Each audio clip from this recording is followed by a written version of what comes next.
the Biden administration has been in office for some time, about 5 months now. And one of the biggest issues, in my opinion, that sort of swept him into power was justice reform. It was a big issue in the summer of 2020. We had the George Floyd death, along with many others, sort of on the heels of Breonna Taylor and Rayshard Brooks, and the list goes on, unfortunately. So justice reform was a big part of the campaign. Kamala Harris was talking about it, came up in the debates. What are you going to do? Many Americans this was kind of a primary issue for them, especially if you're somebody who is in a highly affected demographic, very engaged, one of the most important issues for good reason. And I'm a criminal defense attorney. Criminal justice for a long time has been at the forefront of my mind. Now, I've approached this from a different perspective. I have been somebody who has seen the consequences of Joe Biden and Kamala Harris, their 30 years of criminal justice wreckage, as a result of all of the crime bills that they've passed throughout the years, imposing things like mandatory minimum sentences, 3-strike rules, first offense. There was a first offense crack cocaine a mandate that for all first offenders, you got 5 years in prison automatically. That was out of Joe Biden. And Kamala Harris was enforcing all of that. So I've been very critical of them. But I've also been somebody who recognizes that if we can see some meaningful progress, I'm willing to let all that stuff go. And I mean that dramatically. I don't have any intention of harboring and fostering political disdain towards one segment or one population or one demographic if that's going to cost me meaningful progress in an area that I think is so critically important. It's my practice. It's what we do here at our law firm, is we help people going through the justice system. So I'd rather sing the praises of Joe Biden and Kamala Harris for reforming justice system in a way that is progressive, in a way that does fix some of these problems. I would love to do that, even though I know that I've got a little bit of sort of, wreckage, some baggage that I've been carrying around on these issues because I've seen what they've done. And so I'm just a little bit skeptical. You can call me a cynic that anything that comes out of this White House is going to be productive. All of that being said, I do want to give it my best attempt to sort of look at this from a level-headed framework. I understand that I am, going to have some political opinions on this, but I don't want, my point here is that it's worth it. If we can have real justice reform, if we can stop incarcerating people for massively long lengths of time that aren't even remotely connected to the underlying criminal charge, if we can, give more people more freedom and help them when they come out of the system to become better citizens, if we can make our justice system about rehabilitation and less about retribution and punishment, I'm all for that. And I don't care who does it. It can be Joe Biden, it can be Kamala Harris, it could be Donald Trump. I don't care, because those policies can help people. And this is something that we have absolute control over. With coronavirus, there's only so much you can do with that, okay? It's a virus. It's beyond our control. We think we know how it works. We really don't. Everybody's sort of, patting themselves on the back for their science that really isn't science. And it's sort of out of our control. We can't handle a lot of that stuff. We're trying to wrap our heads around it. This is our justice system. This is just laws. This is just men and women in rooms writing things down and putting them into practice. We have full control over our destiny in this regard.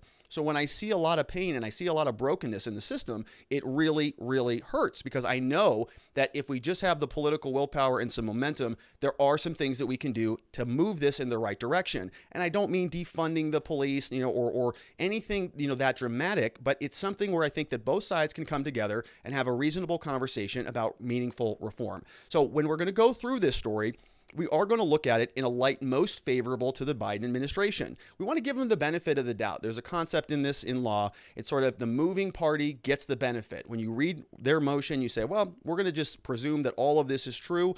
And even if it was all true, then we start doing our analysis. Even if this was all true, they still lose. Okay, well, then we have to dismiss their case, right? Because we gave them the benefit of the doubt. Kind of want to do that here with the Biden team. We want to see what they've got. It's been 5 months. We have one of the biggest issues in the country. We have the Department of Justice that now has Merrick Garland installed, and we're starting to get a framework for what they intend to do over the next 3.5 years. So let's see what we've got, and hopefully it's something good. The article the first one comes over from the Washington Examiner. You can see it's a big deal. This was posted today, May 27th, says the DOJ unveils new anti-crime strategy amid a nationwide rise in violence and murders, which we talked about yesterday on the show, talking about police leaving, crime rates going up across the country, all over the place. This was written by Jerry Dunleavy. He's a Justice Department reporter. The Justice Department unveiled a new strategy on Wednesday to combat violent crime, with an official arguing that Trump's DOJ Operation Legend approach was insufficient. So you're going to see a lot of this, of course. Every administration is going to blame the predecessor.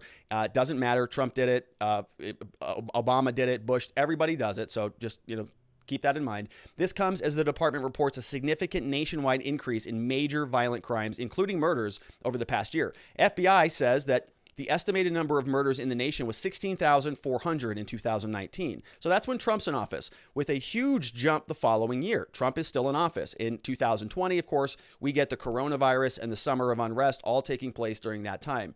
In March, the New York Times reported that, quote, the big increase in the murder rate in the United States in 2020 has carried over into 2021. So that big spike is still making its way through our country.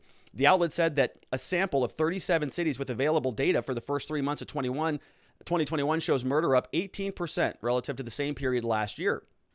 So that sounds like a problem. 18% more people are dying. The FBI's preliminary data, which will not be finalized until September, showed, quote, a major increase in murder last year, with a 25% rise in agencies that reported quarterly data. If true, that's 25% increase in murders last year. That would mean that the United States surpassed 20,000 murders a year for the first time since 1995. So the question, what are we going to do about this? And I mentioned this yesterday. I said that if we actually do defund the police and we keep moving that direction, we're going to see consequences of that. And the natural momentum there is going to make the pendulum swing the other way. So we're going to go from a period of very, very minimal law enforcement, defund the police, community supervising, all of that on one end of the spectrum. And then as soon as the crime rates rise, the pendulum's going to swing back the other way. And it's going to be mass enforcement. Hire the police. The police are, we need them to save America again because of this massive crime wave.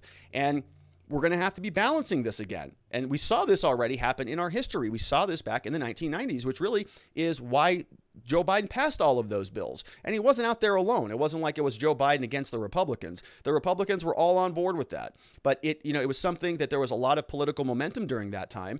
And we may be causing that to happen again. We're just in the early part of the cycle. We're in the defund cycle that sort of allows unbridled activity out there, doesn't really respond to criminality. Then we're going to see the pendulum swing the other way as Americans recognize that they don't want to live in a world sort of baked with criminality.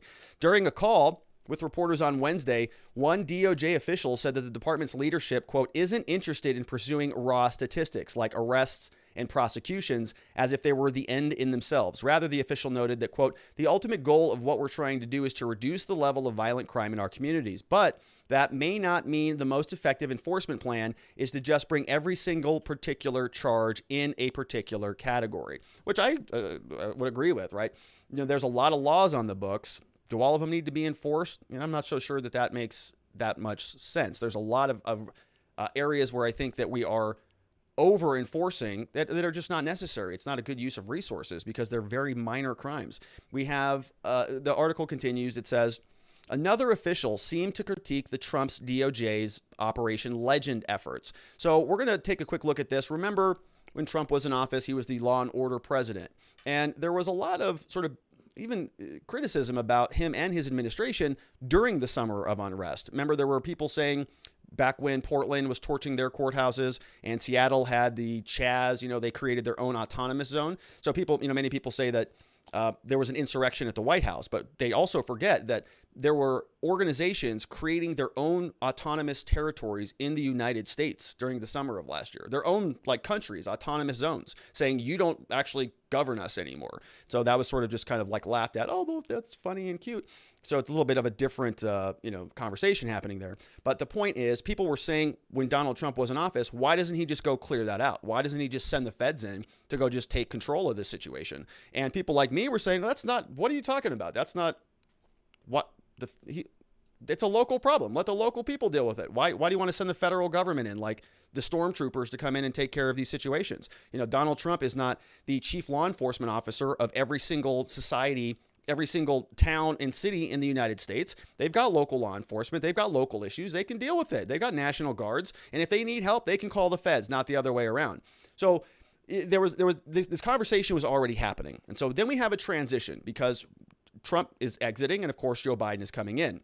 They were critical of Trump and his outgoing efforts, saying what we're seeing now is across the country. These preliminary statistics are suggesting that there are significant increases over the past year throughout the country, which suggests a national level cause as opposed to something specific that's happening in the cities, one DOJ official said.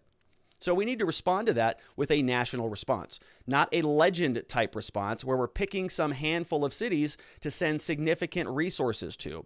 So it's sort of a different approach. So it sounds like the Biden administration is now saying, we're looking at a more holistic approach. This is the national problem. We need a national response, which is a little bit different than what Trump was doing, saying, no, this is just like a handful of cities, which we've seen. Portland, Seattle, Minneapolis, and some others where there seems to be a lot of activity. I think the deaths in Chicago are, a lot. We may have some numbers here. Let's take a look. We have, during his last days in office, just before Christmas, then Attorney General William Barr touted Operation Legend, an anti-crime operation named for the 4-year-old Legend Telefero, who was shot and killed while he slept in late June. The effort surged DOJ resources and investigators to Kansas City, Chicago, Albuquerque, Cleveland, Detroit, Milwaukee, St. Louis, Memphis, Indianapolis, beginning of July. The Justice Department said that Operation Legend start in July. They made over 6,000 arrests, including 467 for homicide. But the Justice Department also said on Wednesday that its strategy included enhancing Project Safe Neighborhoods program. So we're going to read about this. We have the actual memo. We're going to fly through it in the next slide here. But it says that the program was, quote, directing all U.S. attorneys across the country to update their PSN programs, which is the Project Safe Neighborhoods program, to be aligned with the department's guiding principles of improving community engagement, support proven community violence intervention, strategic enforcement plans, tribal law enforcement partners, community measures, and collective efforts to reduce violence. So a lot of word salad right there, right? Don't really know what that means. Community violence engagement, intervention, enforcement plans, partners, community groups, collective efforts.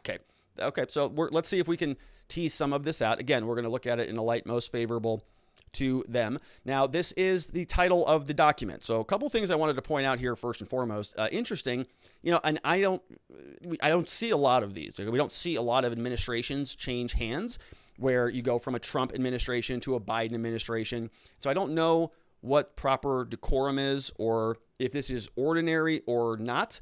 But I think that, to me, it feels a little bit strange because this is a big issue. So I want to show you what I'm talking about. So this is the document. First thing that I noticed, this is a big document because we're talking about sort of empowering all the U.S. attorneys across the entire country. This is a memorandum for Department of Justice employees, not like a division, not the Civil Rights Division, not the Criminal Division, nothing, right? All of them, like the entire stinking department. And where is this coming from? It's coming from the Deputy Attorney General. So why not the actual Attorney General? Why not Merrick Garland? Why is this the deputy? And so we have her name here. It says via Monaco, I think. So she didn't even put her name here. It's not from Lisa Monaco. She just sort of, scribbles it on there. I don't know if this is standard or not. It just feels a little bit weird to me. Traditionally, I'm used to seeing politicians want to spam their name all over everything. And so you would say, it's from the Deputy Attorney General, Lisa Monaco. It's from the Attorney General, Merrick Garland. And if it's such an important issue, why would it be the deputy, not the head Attorney General? And why is I didn't really see much from Biden either about this. Is this the big Justice Department delivery? I know we talked about the George Floyd Act, and Biden has specifically mentioned that he wanted it passed so that he could sign it on May 25th, 2 days ago. Obviously, that didn't happen. So, is this Plan B, or what's the news, or is this it? So that's my question. We've got this sort of trickling down. We have this document. This was written May 26th. It's from the Deputy Attorney General, just kind of scribbles her name on there. Memorandum for everybody. This is the comprehensive strategy for reducing violent crime. Office of the Deputy Attorney General. Not even a name. Maybe they just don't do that over there. I don't know. So let's take a look at who this person is. This is Lisa Monaco. She's the 39th Deputy Attorney General, the department's second-ranking official. She's responsible for the overall supervision of the department. Deputy Attorney General serves as the COO, the litigating policy, advises and assists the Attorney General in formulating and implementing the policies and programs. She's a 15-year veteran of the DOJ. She's a career federal prosecutor, of course, several leadership positions. She was the assistant U.S. Attorney for District of Columbia, Enron Task Force Chief of Staff for the FBI, then Director Robert Mueller. Oh, so she's a Mueller acolyte. Principal Associate for Deputy Attorney General, Assistant Attorney General. Let's see what else. She coordinated the executive branch response to a wide range of security issues, cyber threats, terrorist incidents, natural disasters, served in private practice, taught national security law, born and raised, University of Chicago Law School and Harvard University. So a little bit about her. Now let's take a look at the full memorandum. Here it is. And you're going to notice that at the top we have sort of the standard stuff that you're going to see in a document like this. It's sort of laying out the vision, right? It's the vision and the principles. So what is the vision? It is, well, we are committed to addressing the epidemic of gun violence. So we're going to see, what they are identifying as the causes here. Remember, they said that this was a national thing happening. This wasn't individual cities. This wasn't like Portland, because that was Trump's model. Trump's model was to send a bunch of law enforcement into the problem areas. They're saying that's an ineffective strategy. So if they're identifying this as a national problem, then what is the problem? What is the national problem that they think that is going to fix this? So it looks like gun violence is in the first sentence. And other violent crime has taken the lives of too many people in our communities. That commitment requires regular review, grounded in research, important moment for reassessment. After decades of failing, preliminary statistics suggest that certain categories of violent crime increased last year. We have faced the national public health emergency, created pressures at home, disrupted social activity, civil unrest as people question the legitimacy of our institutions and the role of law enforcement in society. So we got some other causes. So we've got gun violence. We've got questioning the legitimacy of the institutions. We have the role of law enforcement. We cannot be effective in guarding the safety of our communities without their confidence. We know violent crime is not a problem that can be solved by law enforcement alone. So what else do we need then? We've got sort of three causes. We've got gun violence. We have people doubting the legitimacy of government institutions and the role of law enforcement. Questioning that.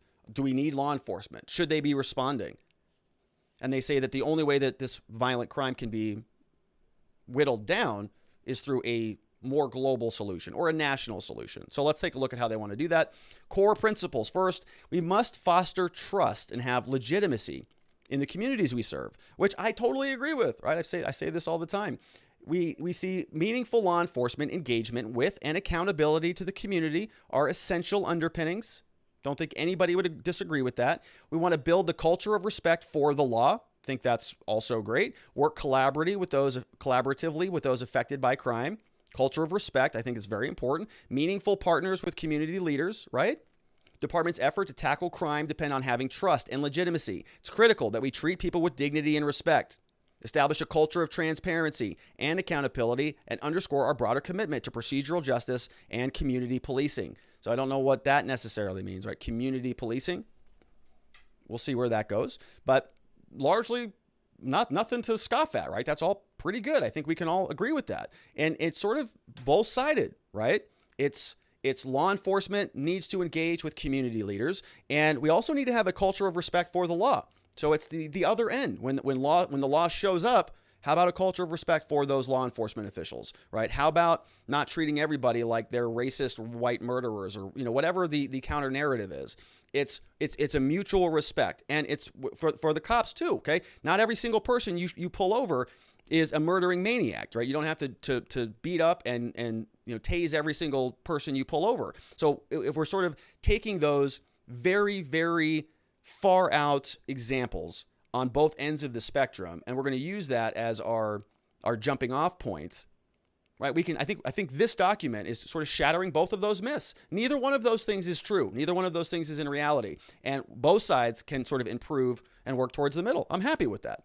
We see, second, we must invest in community-based prevention and intervention programs. So we're getting a little bit more specific here. This is page 2. In recent years, community organizations have developed innovative approaches to engaging with people or becoming victims of violence.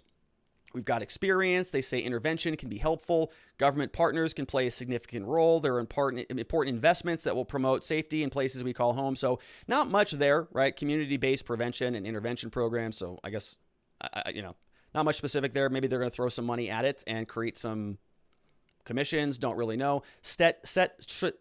Number 3, set strategic enforcement priorities. So in many communities, violent criminal activity is concentrated in limited areas and committed by a small number of people who are often interconnected to gangs and other criminal networks. Many of them are violent repeat offenders. In other locations, intimate partner violence and other factors are the most significant concern.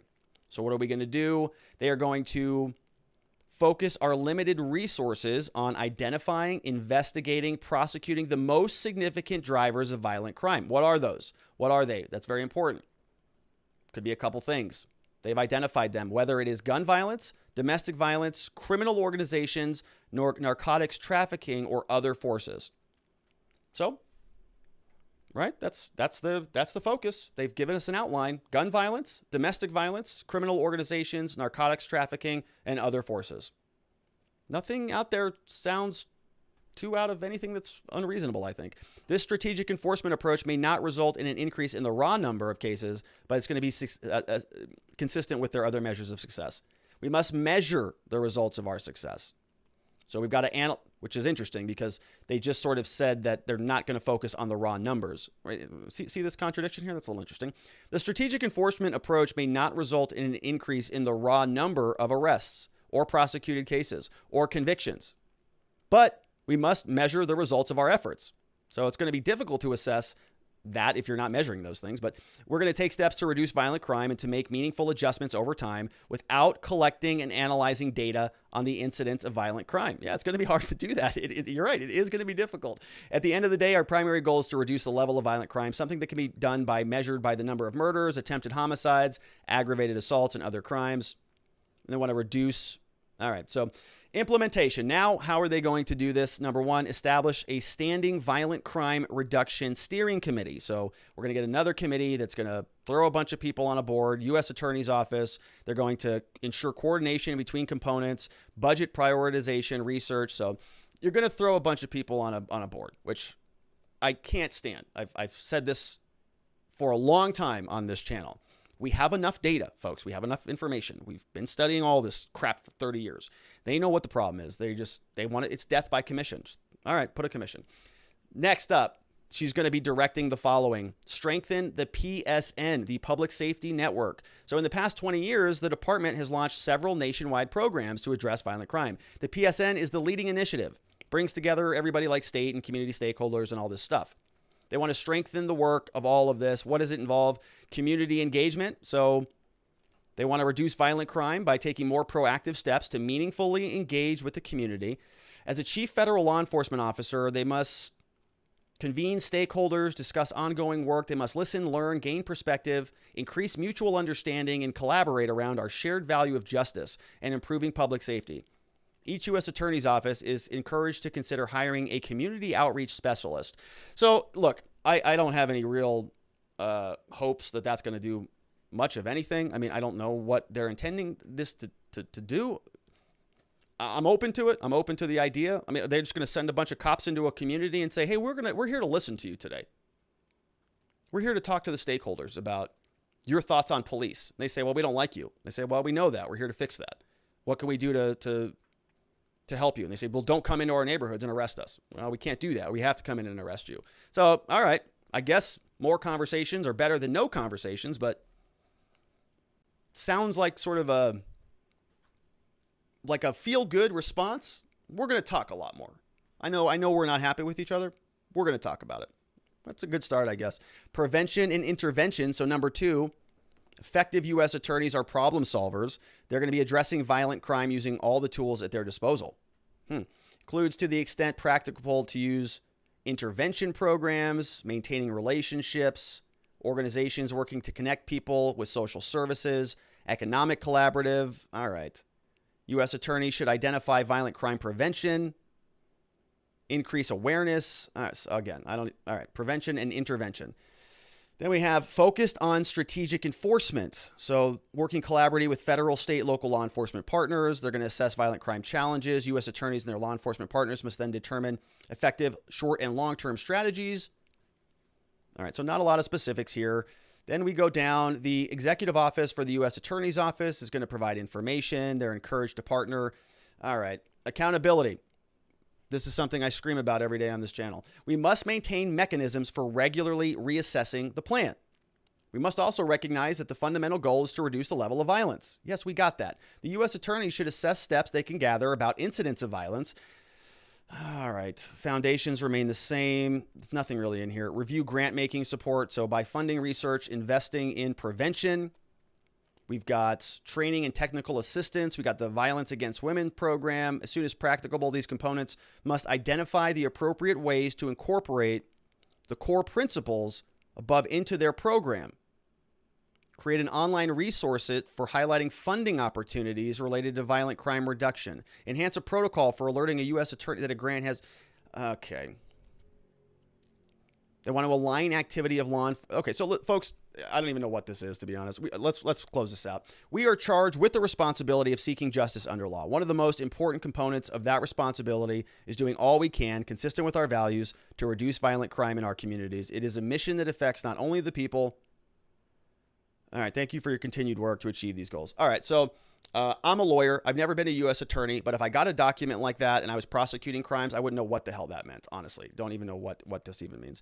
PSN, we've got all of these things that we're supposed to be doing, but it doesn't give us any specifics about it. We encourage our state, local, and tribal counterparts to collect and share relevant crime data. Well, what if they don't do that? Okay, the foundations are the same. We've got comprehensive analysis, reduce gun violence, violent crime, separate initiative. It's just a word salad document. There's nothing meaningful in this at all, which is why nobody wanted their name on it. That's the entire point. At the end of the day, isn't Kamala just another one of those career-hungry prosecutors that you battle against every day? So, no, I don't think so. I think Kamala is kind of her own special breed. You know, she's kind of got this real sort of callousness about her that I don't think most prosecutors have, actually. I think that most prosecutors are not quite like her. You know, she's very calloused. She was really joking about sort of prisoners like begging for food. And I think there was a program where they were trying to, I think, release a certain number of people from incarceration in California. And when she was attorney general, she opposed it because they actually needed the cheap labor still in California. So kind of like slave labor, you know, she sort of wanted that to maintain that because she, in her motion opposing the release, she said, no, we need that labor here in California. We rely on that, Judge. You can't let those people out. It's cheap labor. We need it. So honestly, most prosecutors that I deal with are not like that. I mean, that's like a whole different level, unfortunately. And she's our vice president. LT13 says, meanwhile, the guy who set fire to the Justice Center was let out on bail the next day. No bail. Yeah. We have good to see you, LT13. It just is frustrating. Farmer's daughter says, and everyone, 17 Walgreens in California had to close because the DA isn't prosecuting theft under $900. So people are helping themselves. Who does that? All I can do is pray and remember Jesus is still on the throne and to try to be the best person I can. I'm working on my existence systems worksheet. Love it. Thank you. That's awesome, Farmer's daughter. That's very cool. And of course, that is available for local supporters over at locals.com on our Watching the Watchers community. Thank you for that, Farmer's daughter. I know that. The last time I was in San Francisco was a couple of years ago, and it was a weird experience. I was going in there and there were people just walking in and out with stuff. And I was going, what is happening right now? And they just didn't do anything about it. I paid for my stuff, though. Don't know why. What's the problem? You could have just taken it. We got Osak71 says, Rob, big fan of the show. So do you think all this talk about defund the police, gun violence, and so on is part of a bigger plan to do away with local law enforcement and bring about a federal police force? You know, I know that is a concern. I don't know that there's a way that they can. Well, let me back up. Here's what I would hope. I would hope that our system of federalism that we have currently, where we have a system of two systems, a dualism. We've got the federal government and local governments, and I would hope that our current framework would sort of preclude that from happening. In other words, the feds don't have jurisdiction to come in and sort of act like local police forces, and that's sort of by design. So if that, if that were to happen, I think that there would be a lot of stuff that would need to change in terms of laws to facilitate that. But the crazier things have happened. So I don't think it's necessarily about a federal police force, but I do think that what you're probably going to be seeing is a lot of gun violence talk. We see the ATF nominee is now sort of somebody who wants to, the headlines say ban AR-15s. He was somebody who I think was at Waco, sort of an anti-government. He's an anti-government person. He doesn't like people who question the government, doesn't like people who sort of connect with their Second Amendment. So if we talk about this new crime wave as coming through, and we have guns that are responsible for the crime wave, well, what do? We got to pass some Second Amendment restrictions so that we can eliminate the real problem, which is the guns on a national level. It's not a local thing. It's nationally. We have Besamiento says, is this Deputy Attorney General going to fire herself or her whole department when crime keeps increasing? She did say we need accountability. Yeah, she did, but she doesn't really want to measure it all that much. She just wants the outcomes, not the measurement portion of it. All right, so not much there. You know, look, good effort, I guess. Maybe it's supposed to be that. It's a memo to every single employee there. So see if anything changes. I'm hoping for more. I'm hoping that the Biden people come out, because the George Floyd bill isn't going to pass in its current form. You know, maybe something. We'll see. Not holding my breath, though. Thank you for those questions. They came over from watchingthewatchers.locals.com.